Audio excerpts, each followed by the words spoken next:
Good evening. I'm Chuck Olenek. I'm a Ukrainian-American, baptized with the name Yaroslav by my parents. Well, I guess more properly a priest. And that's the name I use in the Society for Creative Anachronism, a historical reenactment group which focuses on the Middle Ages.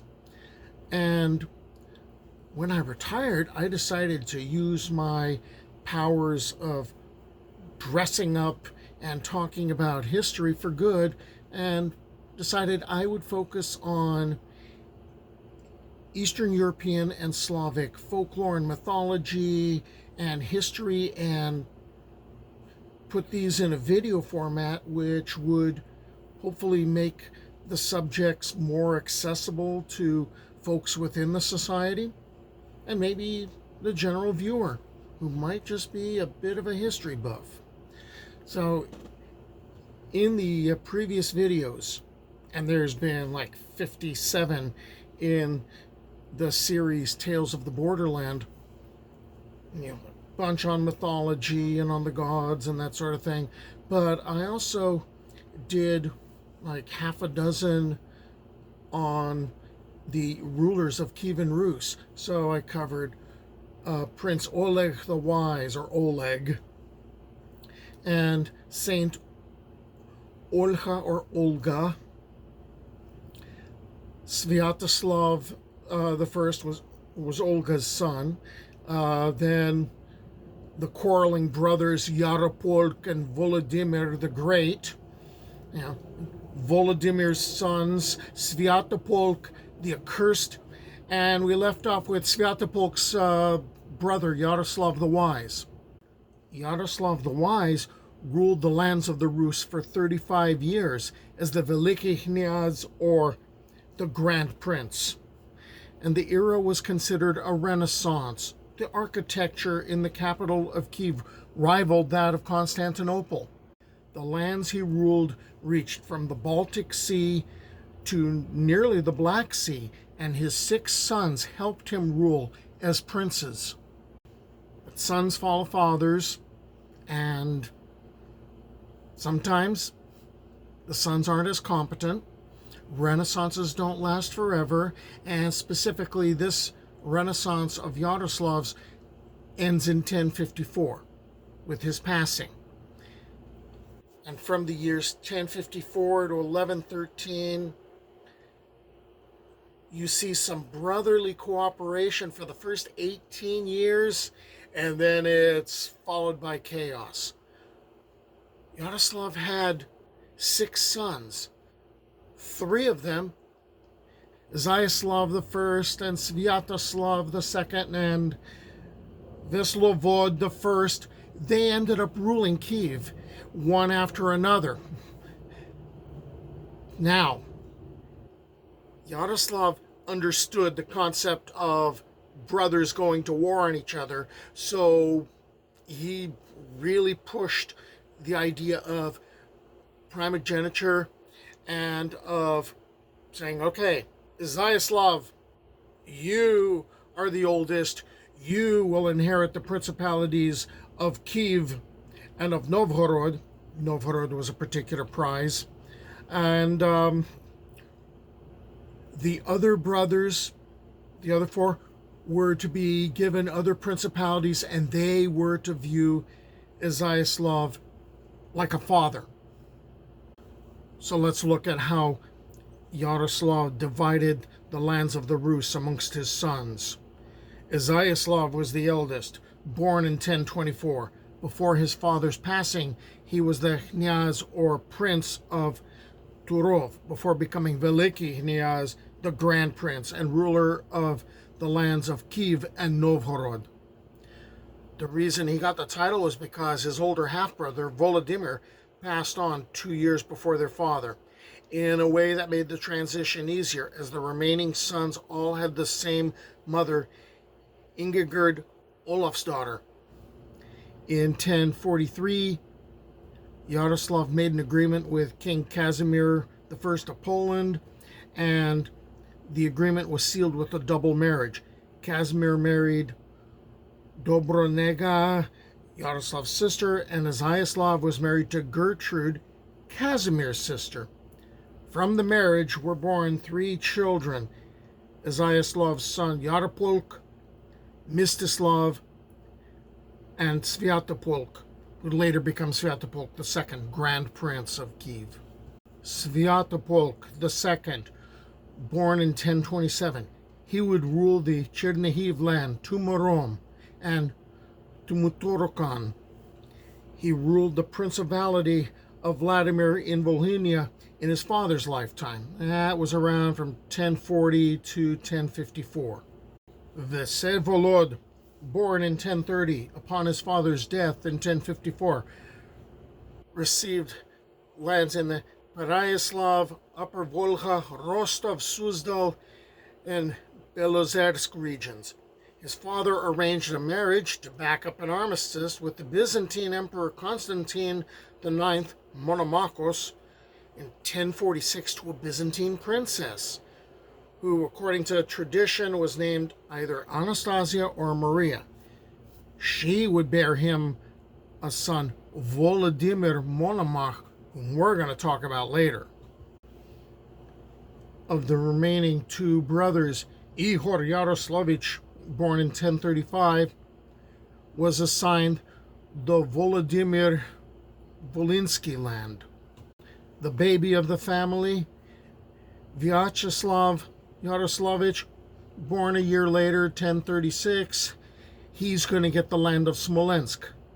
Little's known about Vyacheslav, and he'd soon be out of the picture anyway.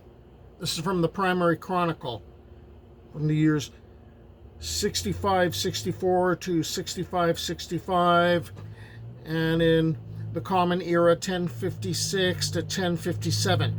Vyacheslav, son of Yaroslav, died at Smolensk, and Ihor took up his abode in Smolensk, moving over from Vladimir.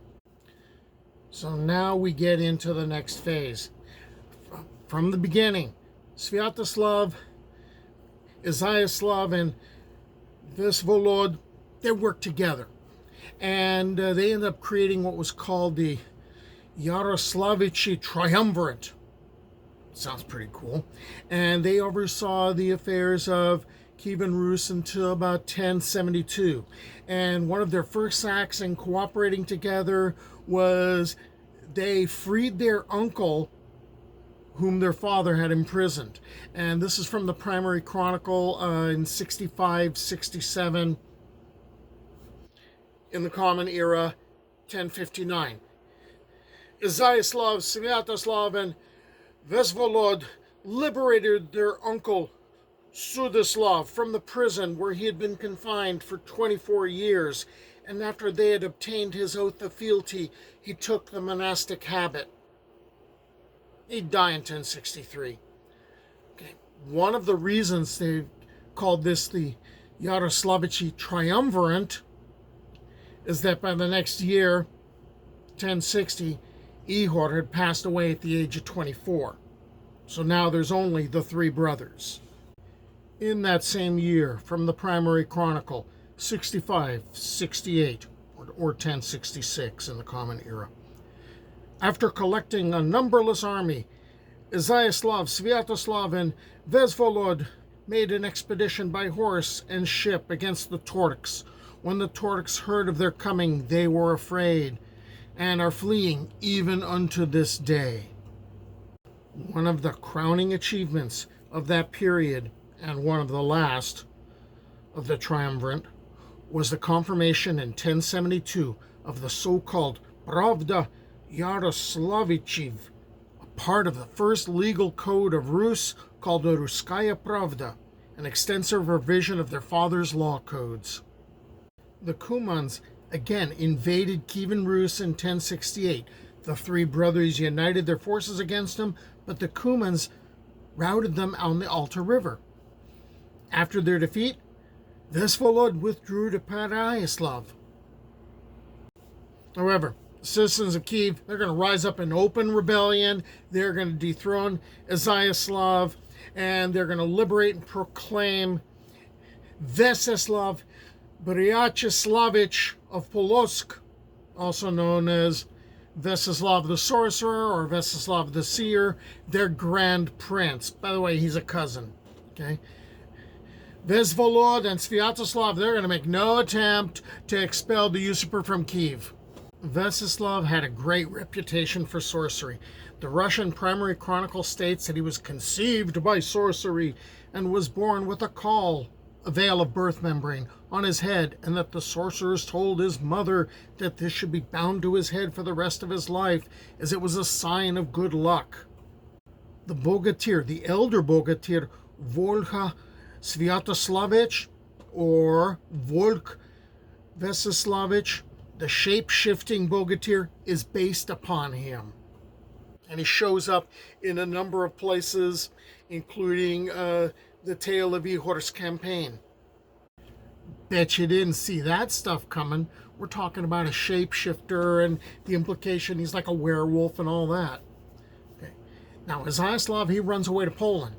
All right, and he goes and gets the aid of his brother-in-law, Boleslav II, or the Bold, and they're going to retake Kyiv a year later from Vsevolod.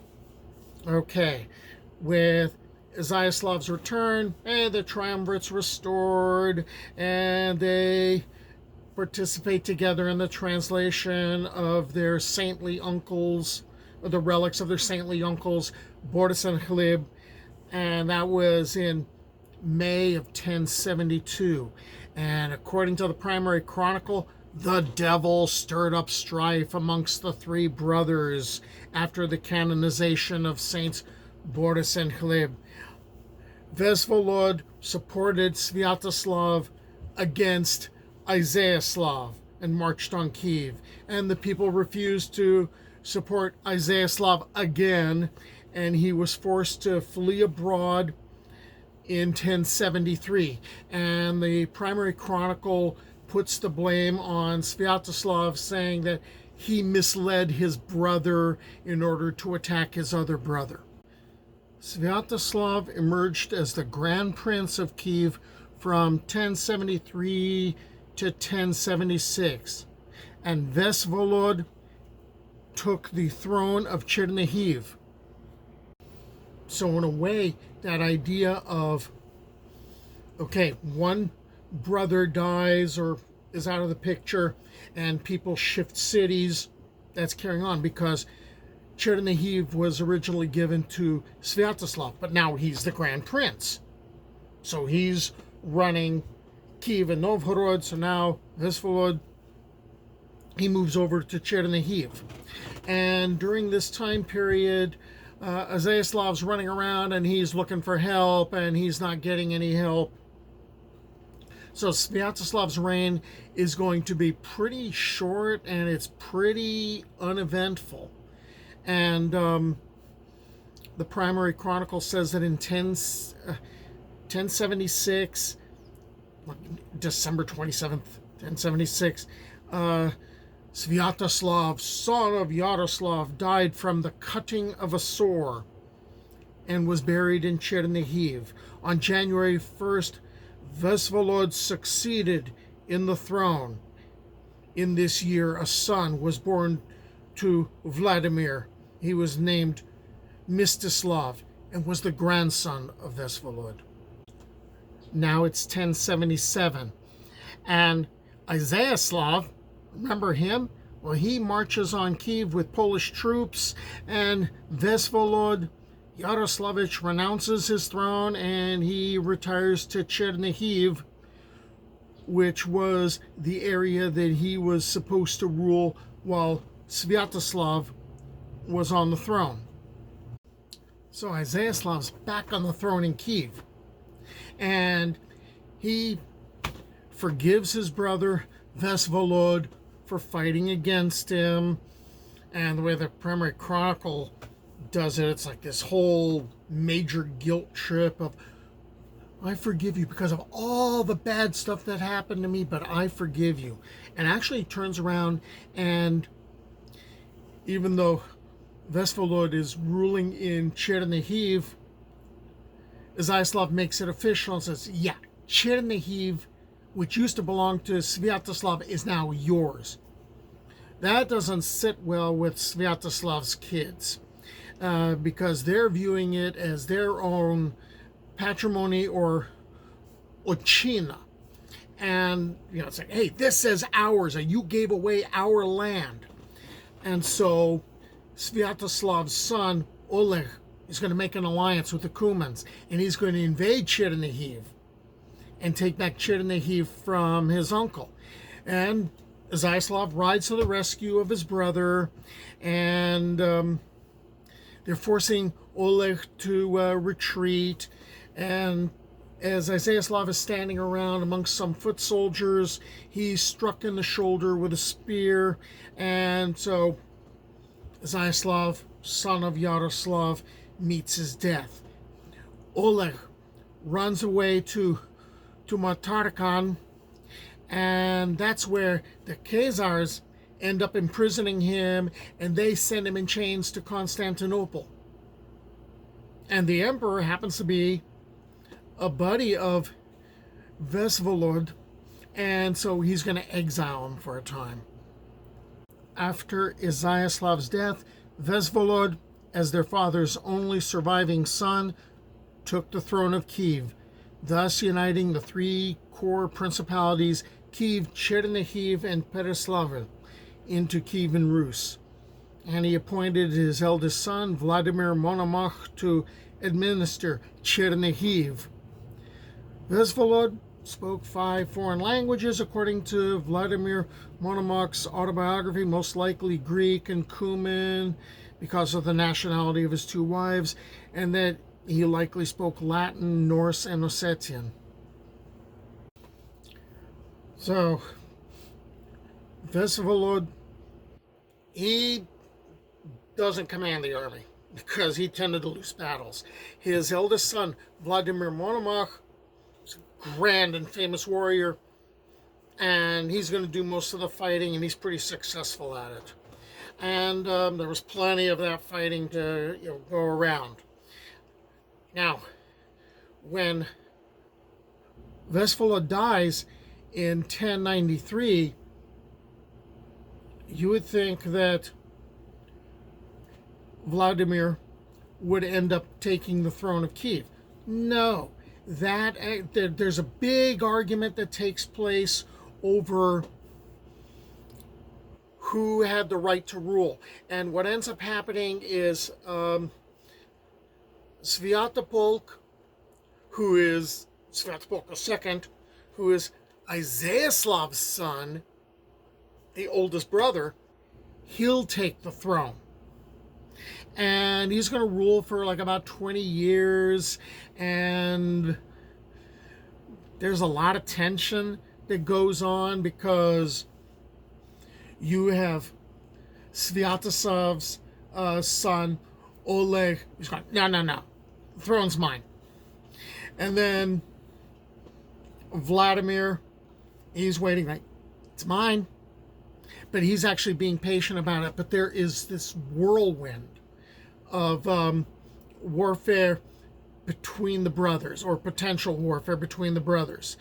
And then with Sviatopolk II's passing, Vladimir Monomach's going to take the throne. So he's going to be the next part of our, following the rulers. So I hope you stick around. I hope you subscribe to the channel because that would be really, really nice. Do побачення.